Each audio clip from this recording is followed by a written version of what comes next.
Hello, my name is Scott Davison. I'm a professor of philosophy and the interim dean of the Caudill College of Arts, Humanities, and Social Sciences at Morehead State University. Today's Caudill College conversation is about critical race theory, which is a topic that has been in the news quite a bit lately. I have three guests with me today. Dr. Bernadette Barton, who's professor of sociology here at Morehead State, Dr. Benjamin Fitzpatrick, a professor of history, and Dr. Tom Kiffmeyer, also a professor of history. We're going to go around the room here and get some different perspectives on critical race theory, what it is, why it's important, and then have a conversation. So I'm going to start off with Dr. Barton, if you would, please. Thank you, Dean Davison. It's an honor to be here today with you and my esteemed colleagues to talk about this very important and timely topic. So I'm going to answer the question that's probably the number one question that people ask when this subject comes up, which is basically, what is critical race theory? But before I answer that question, I want to just take a moment to acknowledge how strange it is that we have to have this conversation at all. Academia is full of theories that cover all kinds of social and physical phenomena. So a theory is simply a set of ideas that guides our attention about our interpretation of the world. So it focuses our perception in a particular way. And in the university, we teach all kinds of theories. So before I talk about critical race theory, I want to give an example from gender studies. I'm also the director of gender studies at Morehead State. And I teach a class on the sex industry. I'm also a scholar of the sex industry. And I teach my students about radical and sex radical feminism to understand sex work. So radical feminists looks at the institutional level in analyzing sex work, arguing that sex work perpetuates gender inequality through the sexual subordination and objectification of women. Radical feminism focuses on the institutional level, how the sex industry negatively affects all women because it maintains a patriarchal social system. On the other hand, sex radical feminists agree patriarchy is a problem, but they focus on the individual level. They focus on, for example, the fact that a woman who's a sex worker is making money to pay her bills and support her kids, and it's really important that women continue to have that economic option. So when we think about these theories, we might feel a better alignment with radical feminism or sex radical feminism. We might find both interesting. We might dislike both of them. We might debate the merits of each, which we do in the classroom. But really, they're just guides and frameworks for understanding a phenomena. So critical race theory is a graduate level legal theory, a framework, and a set of tools for understanding and dismantling racism and white supremacy. The person widely credited with coining the term is Kimberly Williams Crenshaw, a law professor at UCLA and an intersectionalist theorist. Intersectionality is a theory that allows folks to make sense of our complicated individual identities. I teach about the concept of social location in almost every course at Morehead State. So social location helps us perceive how in some of our identities we may have privilege, and in some of our identities we may experience oppression. So consider the following categories: race, class, religion, region, level of ability, gender presentation. In some of these, you're probably a member of a majority group, and in some, a member of a minority group.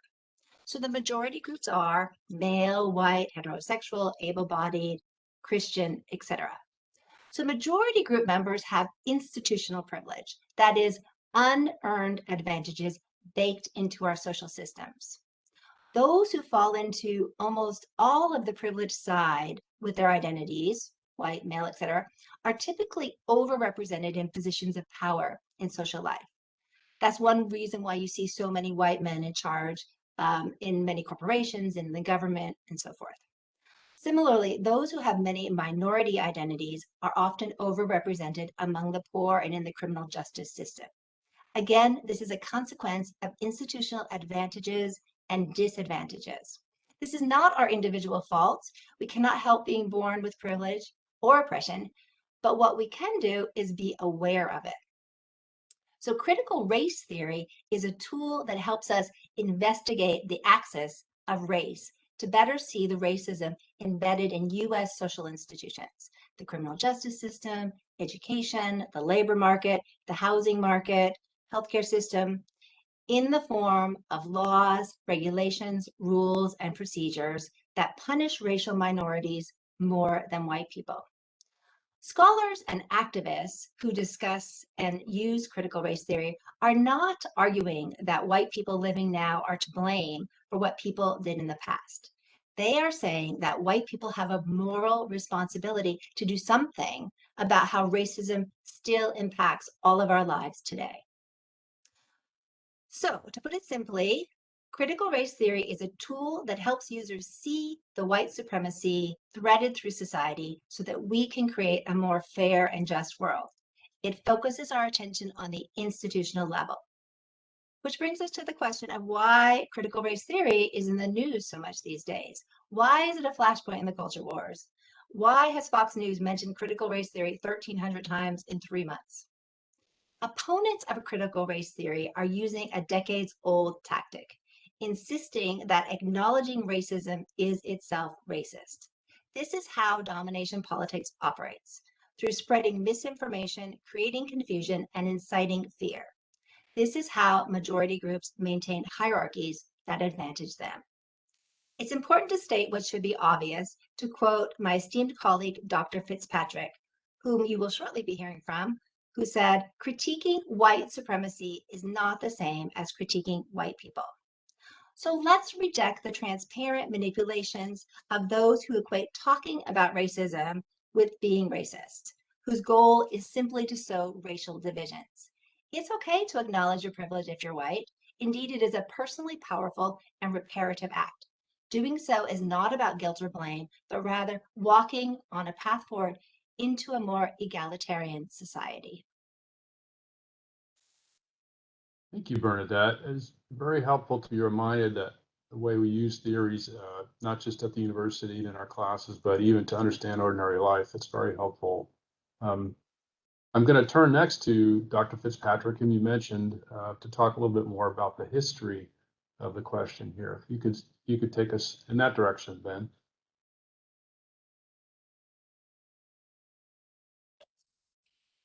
All right. Thank you, Dean Davidson. Thank you, Professor Barton.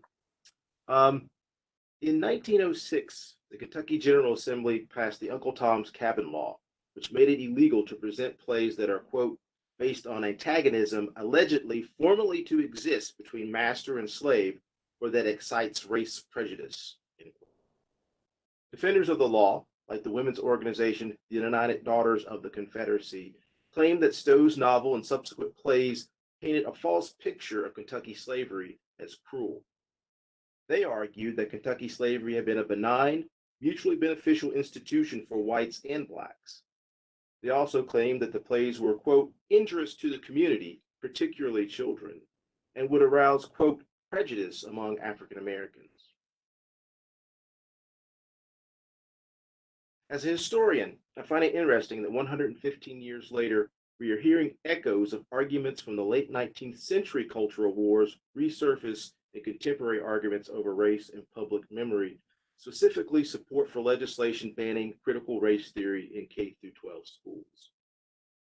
In reaction to last year's mass protests of the deaths of George Floyd and Breonna Taylor, conservatives began raising concerns about educators using critical race theory, a hitherto little-known academic theory outside of universities.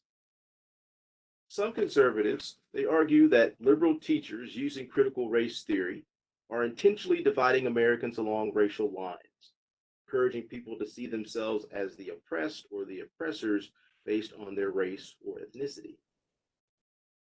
However, these accusations against educators display historical unawareness, especially considering the career of history education in America that has routinely diminished, distorted, or deleted the experiences of people of color from curriculums for decades.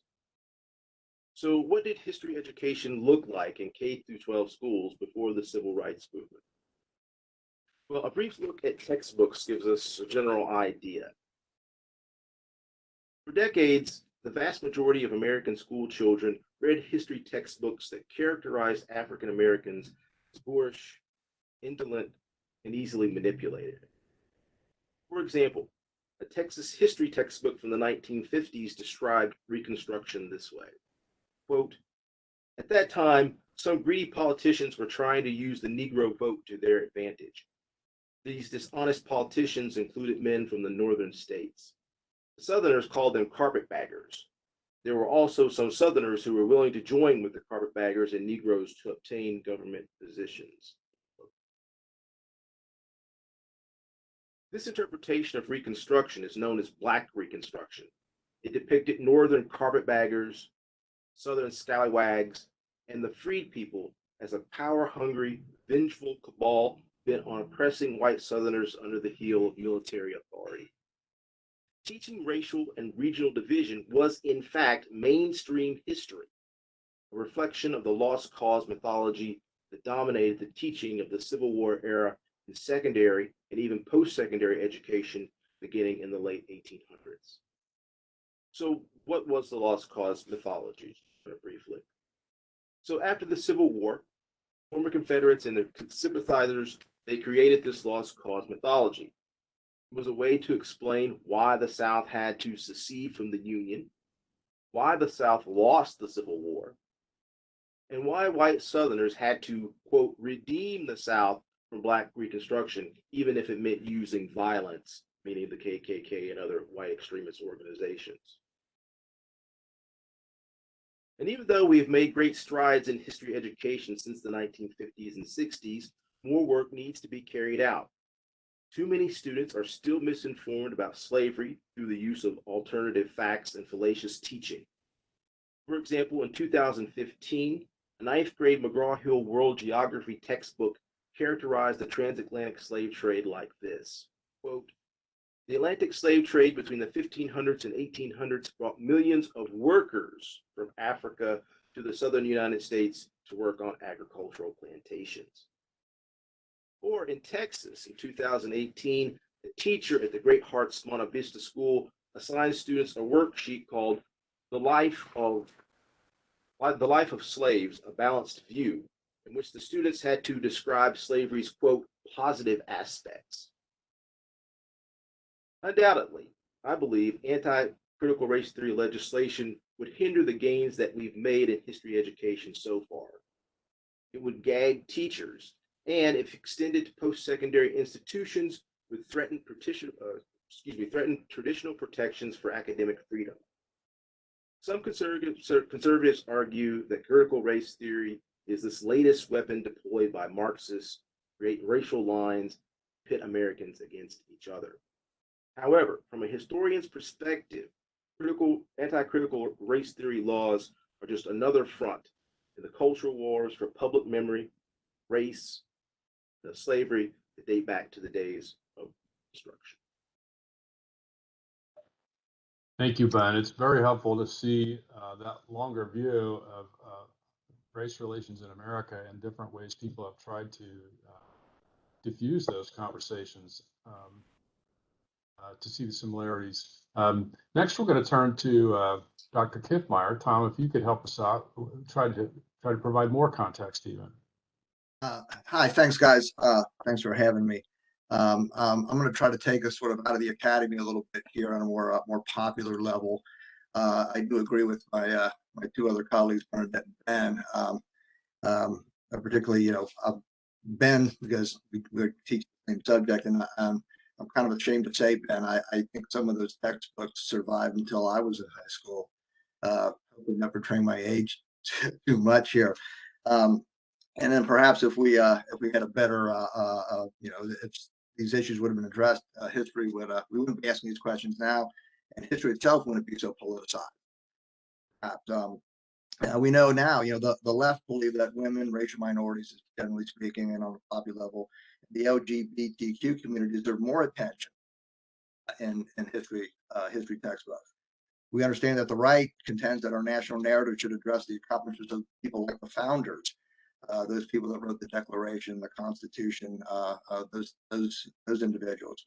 It should recognize the achievements of the U.S. military in extending democracy across the world, and of course, it should stress the Christian foundations of our country as they see it.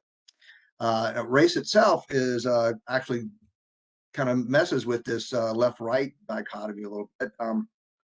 Most whites, no matter what political persuasion, recent surveys have indicated, think that racial minorities already receive too much attention in history curriculum, and most of these people, again, reflecting the fact that some of those textbooks Ben was mentioning, I think were used in.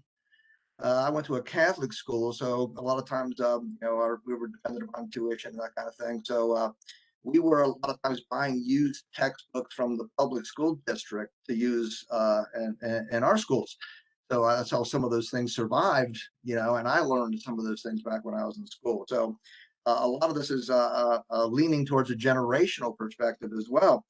And I think this really begins, my father's generation and then into my generation, at least those of us that lived through the civil rights movement, beginning roughly with Brown v. Board, the decision to desegregate the schools segregated by law, right? So you already seeing some of those institutional things that Bernadette was talking about being used in the 50s. Schools segregated by law. The law was doing this kind of stuff. But on a popular level, this is when many white people, particularly those, as Kevin Cruz talks about, not exactly fleeing to the suburbs, flight kind of what's the word we're looking for? It's not the proper term. They were kind of regrouping in the suburbs. And they start seeing themselves as they were the victims of the civil rights movement. And you actually see people using that kind of language, that the victims of the civil rights movement. They saw their schools and their neighborhoods and their institutions under attack by the federal government. I think which leads into politicalization of history. It's state derived, so it's a totalitarian type operation. And the government operated for somebody else and not for them. And I can remember again when after the Bakke case, of course, I wasn't old enough to understand it was the Bakke case that legitimized affirmative action as being constitutional. This was, I always kind of say, I tell my students, we were like, my age, were like the first generation of kids to be kind of influenced by this stuff. When my brother was hoping to get into med school and he was having a tough time, ended up getting a PhD in molecular biology. So he now tells doctors what to do, which was kind of interesting. And we always say, well, the problem is that you're a white guy, so I already reverse discrimination, those ideas popping up. By the time I was going to college, but I think if we had that sense of history that Ben was talking about, he would see that, and what Bernadette was mentioning too, that that there are issues going on beyond, what he was seeing. If he did have a historical sense, it only went back to 1954 when those white schools became under attack by the federal government. In fact, in many of my classes today, when I'm talking about this, I bring up the Civil Rights Act and the Voting Rights Act of 64 and 65, and I say, well, who is this for? And invariably, I get it's for blacks. And I have to ask them, are you telling me that white people don't need civil rights? Are you telling me that white people don't need voting rights? I mean, these are things that are for everybody. And they're not just for a select group. Civil rights is civil rights. It's not a certain group's civil right. So I think if we had a greater sense of our history and a greater appreciation of history, we would see that these type of issues and these type of questions apply to everybody, not just to certain groups. And that brings me to what I think the three misconceptions, I think, of history that things like critical race theory is going to help us address and hopefully get over. And the first one is that history is simply a collection of facts. When I'm home at Christmas, I'm always the preferred partner for Trivial Pursuit. Past that, I have no value because I can just remember a bunch of odd facts that don't mean anything. And I think a critical race, as Bernadette was talking about, as an interpretive tool, a way of looking at things, will help Americans generally get beyond the fact that they think history is simply a trivia game. The second one is that the belief that history doesn't change.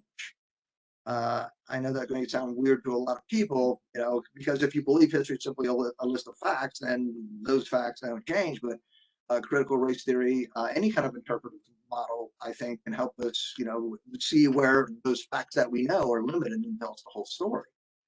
So that's really, really important. My mom's always, well, there's a book on that, so okay, I guess I'm done, Mom. kind of wasted all those years in grad school reading all those other books, I guess, So critical race theory helps us find missing facts or relook at facts. And those facts are always not the facts we think they are. And the third one has to do, I always call it Ken Burns and Tom Hanks know everything, and they're the best place to go for your history education. And that's the idea is that history is, people get history now from pop sources that don't really, again, do much to change. It's just a list of facts. And if there are problems, it's like, well, we'll get over them, and that's it's just this linear process that just kind of takes us really kind of nowhere, and all we got to do is wait long enough, it'll be okay. So I think if we can address, if the populate generally, get beyond, those three things, they'll realize that critical race theory is, as Bernadette says, it's a way of looking at and interpreting what's going on, and we'll have a better understanding of who we are and more facts to deal with, and see the mistakes that we have made.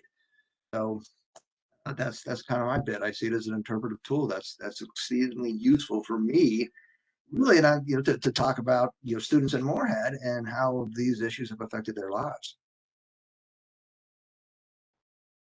Thank you, Tom. You mentioned those three misconceptions about history, that it's just a set of facts, that it doesn't change, that our best sources or our only necessary sources are popular ones. And I guess the way we've been talking about this today, but all three of you have made these connections. I guess you could say those are three misconceptions about the law as well, right? The law is a set of facts, it doesn't change, and that we can get our information from popular sources, right? Yeah. It was And fact. so, It was a I think it was like Miami's version of constitutional law. If I remember back, this was 40 years ago. It was like the only B I got in college, and I knew this is when because I was a history major, because that was history majors. We all went to law school, and that was the dream. I want to say it was a transportation case of some sort that went back to the 19th century, and there were horses and buggies, and this was a case from the 20th century where we have interstates and cars, and I'm like, well, the precedent does not hold. It just horses and buggies and interstates aren't the same thing. And the professor there in that class disagreed with me, and I thought, okay, it's time to forget law school and be an historian. so if I'm hearing the three of you correctly, then what you're saying is critical race theory helps us to understand history correctly and the law, and also the way social structures function, the way power is distributed and maintained, and the way certain groups sort of maintain their power advantage over others in some cases. So there's all these different dimensions that we can understand differently better if we use critical race theory as a tool, and that it helps us to push the world in a good direction if we're aware of these things. If that's right, somebody I can imagine saying, what's all the fuss about then? Why isn't everybody okay with critical race theory? Why are people so upset about this? And why do people feel like it's a life and death matter to the extent that they want to ban the discussion of critical race theory itself? Why would people go so far on a limb like that? If what you're saying is true, what's all the fuss about? Can you shed some more light on this? I know you said some things already about how the controversy itself plays a role in perpetuating the current arrangements, but do you have any comments, any reactions to that question? What's the big deal then? Why are people so upset? I'll take a stab at it. Once again, I kind of look at it from a historical perspective. I mean, kind of think about what we're doing here right now. This is relatively new in American history. Black people, white people, men, women, openly, talking about these issues as equals, right? I mean, we've only been doing this for what, maybe 60 some years or so. For most of American history, race was dictated to Black people, people of color, right? You didn't really have a say in it, right? This is where you sit on the bus. This is the water fountain you drink out of. This is the school that you go to. What we're doing is something relatively new. And I think that it makes many people uncomfortable that they cannot control the narrative of race and race relations in the same way, that the United Daughters of the Confederacy could do back in the 1880s and the 1890s. having that, imagine having that, that type of pull, this women's organization in the 1880s and 1890s, these women couldn't even vote, yet they had enough political clout that they could convince, the Kentucky General Assembly to pass this law. And these women basically, they dictated what textbooks could be used in schools. I mean, they had that type of power. So, I mean, for most of American history, race has been dictated to people of color. And I think that what we're doing here, I mean, this makes people uncomfortable.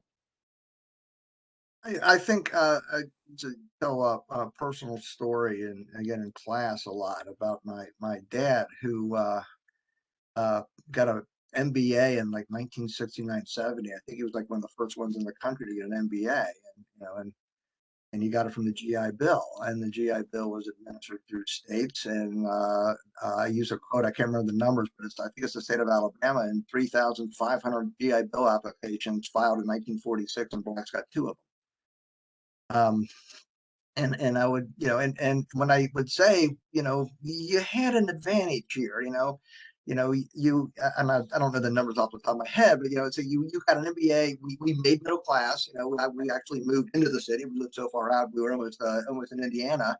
We moved closer to Cincinnati, and he told himself that he did all the right things. He went to college. He got a GI Bill. Went to college. Got a graduate degree. He worked hard. Kept his nose clean. Things I've never been able to do myself. And he succeeded, and that's true. And what he was telling, the story he was telling himself was true. And it was the story I told myself until I went to probably grad school. That was like, well, yeah, you did good, but you first of all, you took all the women out of the equation. So you did good against 50% of the population.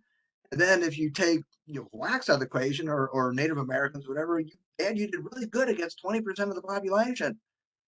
And he just didn't want to hear that, because what I was telling and trying to say, well, you had these advantages, and I was telling him what he did wasn't right, or the story he told himself wasn't accurate. And I didn't. It is accurate, Dad, but the problem is it's not the whole story. And once you put the whole story in, you should have a greater appreciation for what you did.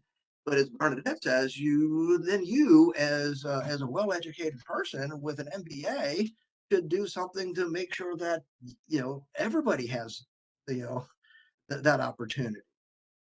And he didn't want to hear me say that, because what he heard, I don't know why, but he heard I was undermining what he did, not acknowledging it, and that was hard. I appreciate that was hard, but it didn't make it any less true. What you're talking about, Tom, is, what we see all the time is that people with privilege have a really hard time seeing it because it's invisible to them. So that's the kind of work we do in the university classroom, is to make that visible. Right. And that's why I ask my kids, who's civil rights for everybody, because recognize that it's for everybody. I'm sorry to interrupt. And then getting back to the question of what's the fuss about, well, the fuss is just like, Ben was saying, if we don't talk about these things, we can't make any progress. So silencing conversations about critical race theory simply perpetuates racism. So it's a tool of the majority to maintain a system of hierarchy.